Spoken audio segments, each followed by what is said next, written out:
Allahu Akbar.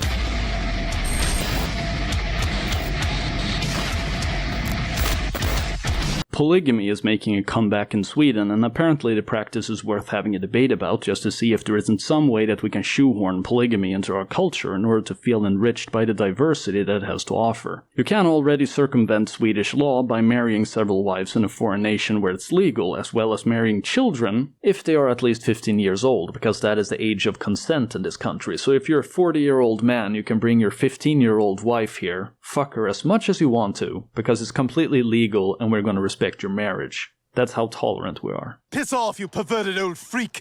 Ooh, we got a fighter.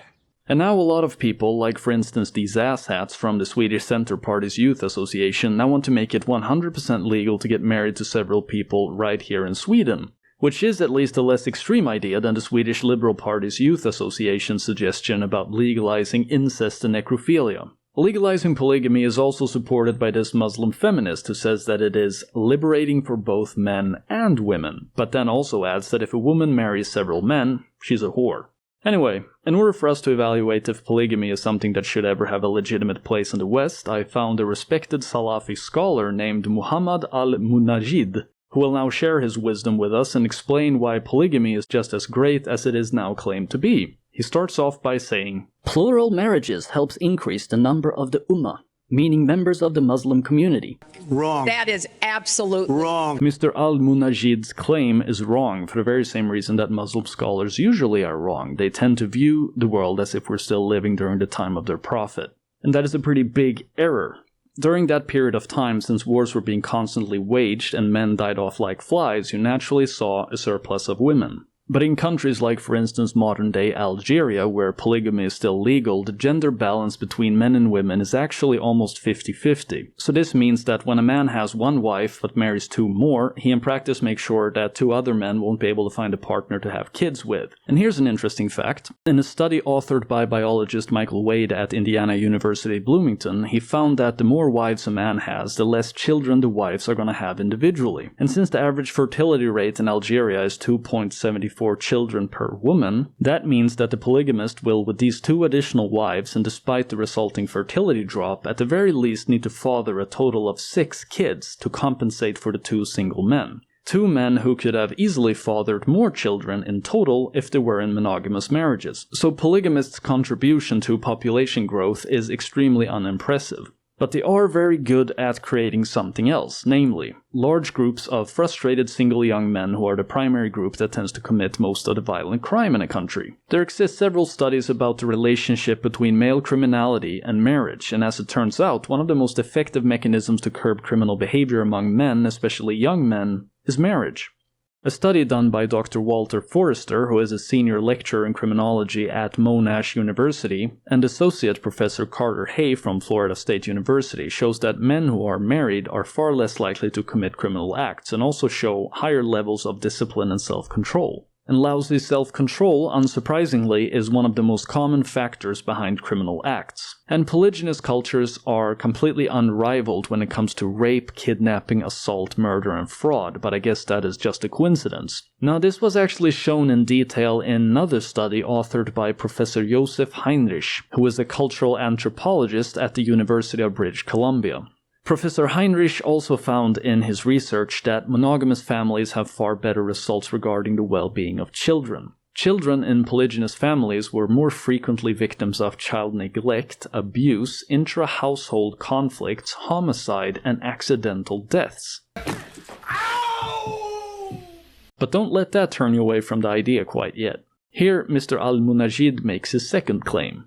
If each man were to marry just one woman, this would mean that some women would be left without a husband, which would have a harmful effect on her and society. The harmful effect is that she would never find a husband to take care of her interests, to give her a place to live, to spend on her, to protect her from haram desires, and to give her children to bring her joy. Haram desires. Okay. Look, all the examples you just gave me are only problems that arise if you live in a country that treats women like trash and has a high surplus of women. We've already talked about this. Also, find a husband to take care of her interest. What interest do you need to take care of that a woman can't take care of herself? If you allow women to get educated and to work, you will see that they can handle their interests just fine without a husband. Men are exposed to incidents that may end their lives, for they work in dangerous professions. They are the soldiers who fight in battle, and more men die than women. This is one of the things that raises the percentage of husbandless women, and the only solution for this problem is plural marriage. Again, you're arguing the same retarded nonsense about how women will without a husband just wander off and whore themselves out to passerbys unless a man keeps the leash tight around her neck. Women don't spontaneously self-combust just because they're not married, and you'd notice if you let them choose if they want to get married or not. A Muslim woman is free to choose if she wants to get married, you Islamophobe.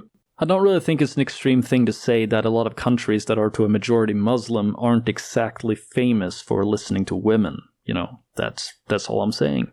There are some men who have strong physical desires for whom one's wife is not enough. If the door is closed to such a man and he is told, "You are not allowed more than one wife," this will cause great hardship to him, and his desire may find outlets in forbidden ways.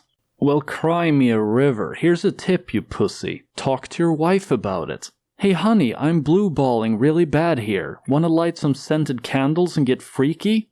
If she then says no, deal with it. Be a man, show some discipline instead of acting like some snot-nosed 6-year-old who's throwing a temper tantrum in a toy store. If she never wants to fuck you, maybe you're just lousy in bed. Step up your game, make her want you, and I'm sure it's haram, but pretty much anything you do with your tongue below your wife's waistline is an excellent way to solve marriage problems. So get busy and don't just marry some new woman who is still unaware of what a shitty lay you are. Grown men moaning about this shit, you're pathetic. In addition to that, a woman menstruates each month, and when she gives birth, she bleeds for 40 days. This postpartum bleeding is called nifas in Arabic, at which time a man cannot have intercourse with his wife, because intercourse at the time of menstruation, or nifas, is forbidden, and the harm that it causes has been proven medically. So plural marriage is permitted when one is able to be fair and just. Having sex with your wife when she's on her period isn't harmful, you troglodyte. It just makes your bed look like a murder scene. Also, I wonder what it feels like to know when your husband crawls in bed with you that he's there for some sexy time because wife number 1 is temporarily out of commission. Don't ask getting it's just love that. A wife may be barren, or she may not meet her husband's needs, or he may be unable to have intercourse with her because she is sick. A husband may long to have children, which is a legitimate desire, and he may want to have a sex life within marriage, which is something permissible, and the only way is to marry another wife. It is only fair for the wife to agree to remain his wife and allow him to marry another wife. Instead of breeding like rabbits just to expand the ummah, you can adopt a kid. Do a genuinely good act, which allegedly is what your religion of peace is all about, and give a child or several children a loving home. A woman may be one of the man's relatives and have no one to look after her. And she might be unmarried or a widow whose husband has died, and the man may think that the best thing to do for her is to include her in his household as a wife, along with his first wife, so that he will both keep her chaste and spend on her. This is better for her than leaving her alone. A woman may be one of the man's relatives.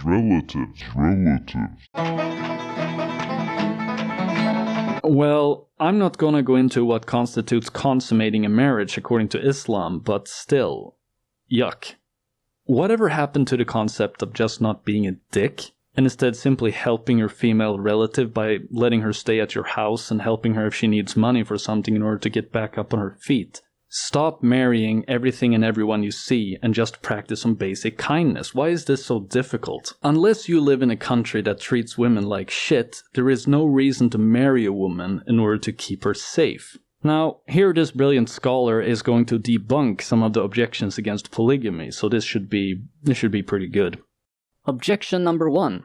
Some people may object and say that plural marriage means having co-wives in one house, and that the disputes that arise between co-wives will have an effect on the husband, the children, and others that is harmful and should be avoided, and that the only way to prevent this is to ban plural marriage. The response to that is that family arguments may occur even when there is only one wife, and that they may even not happen at all when there are more than one wives.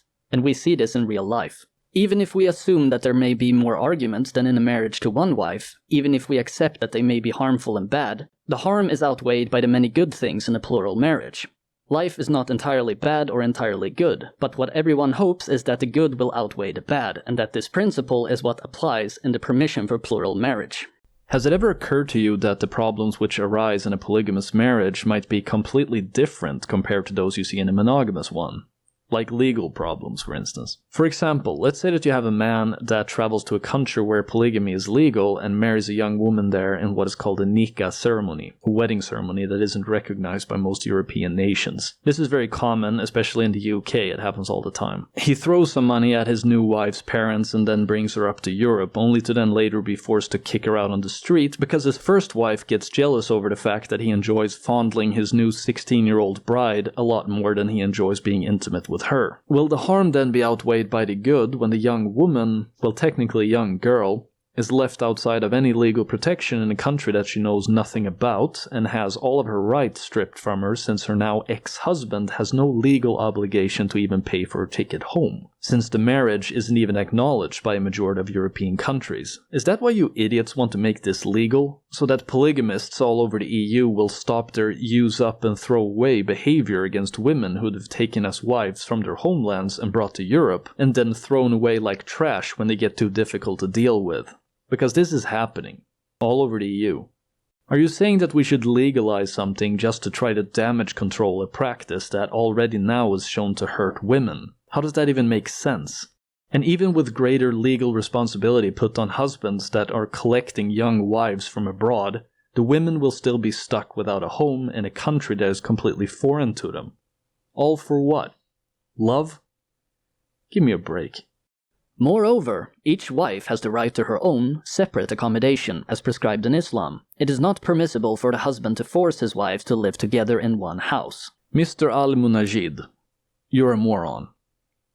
We have Muslim men in the EU with several wives who live off welfare. How the hell are his wives expected to be given separate accommodations when the loser they have the misfortune of being married to can't even afford the rent for just one house without the help of the European taxpayer?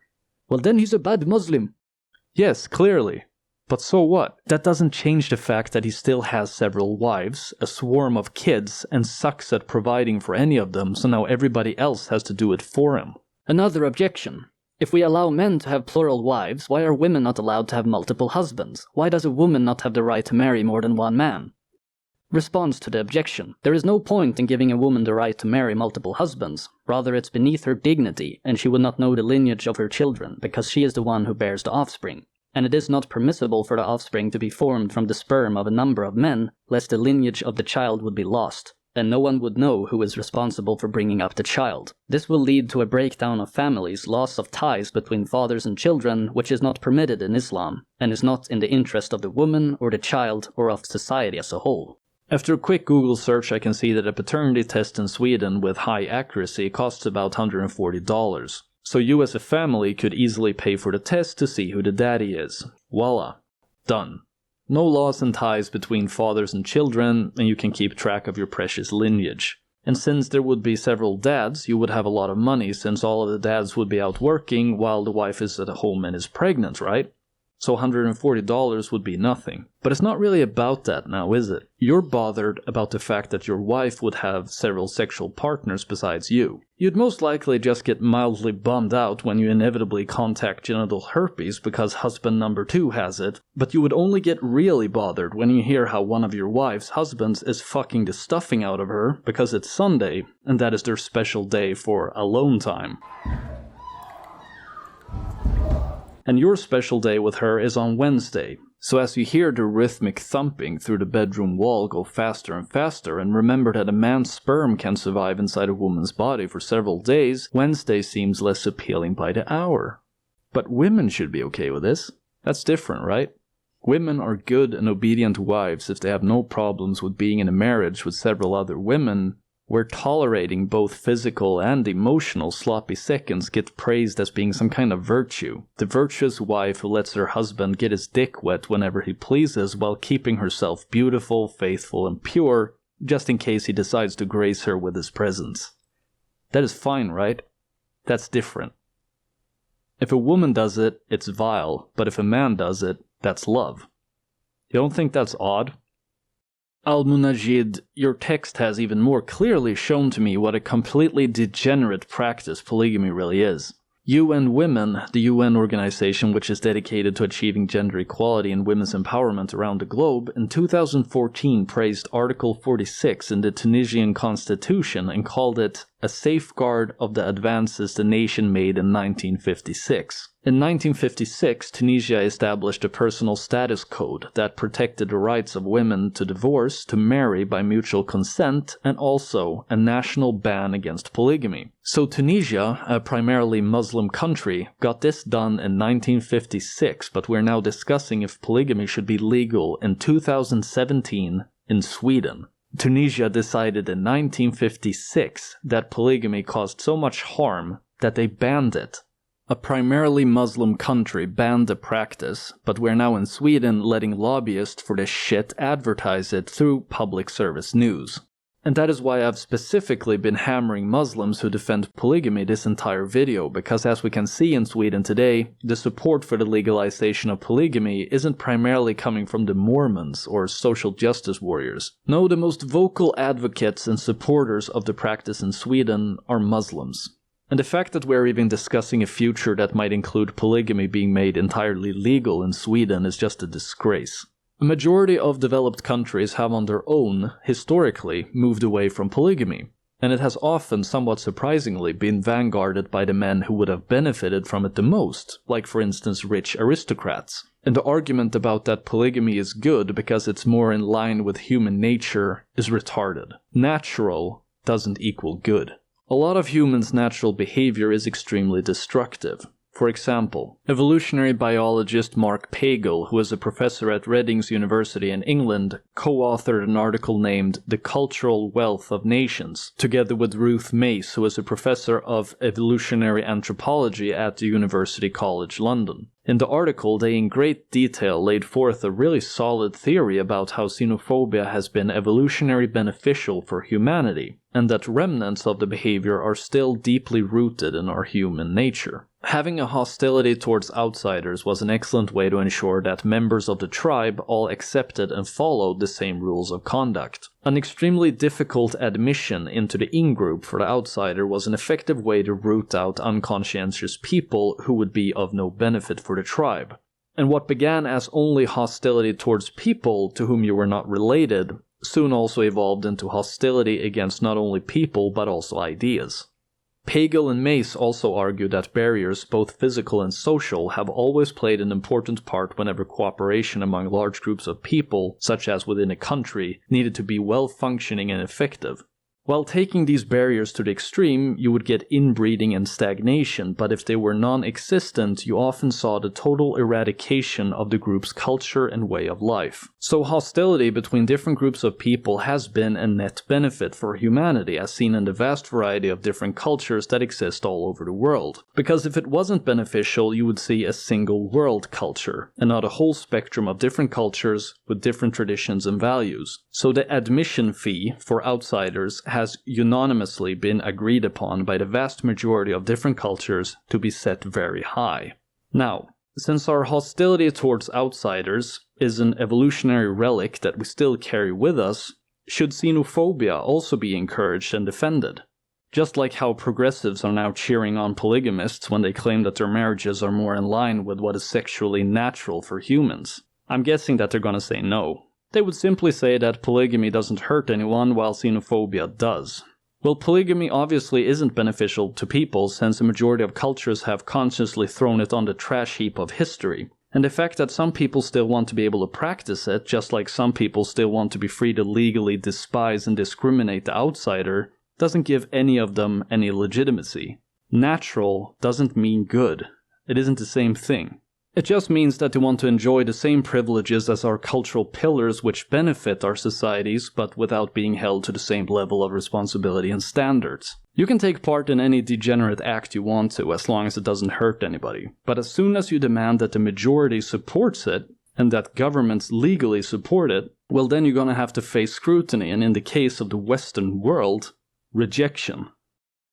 I'm going to end this video by saying that I hope that Swedes, primarily Swedish women who have a platform and can reach a lot of people, will condemn polygamy with full force, and make sure that it never becomes legal in this country. And with that, I'm gonna end this video by saying take care and thank you very much for watching. Bye.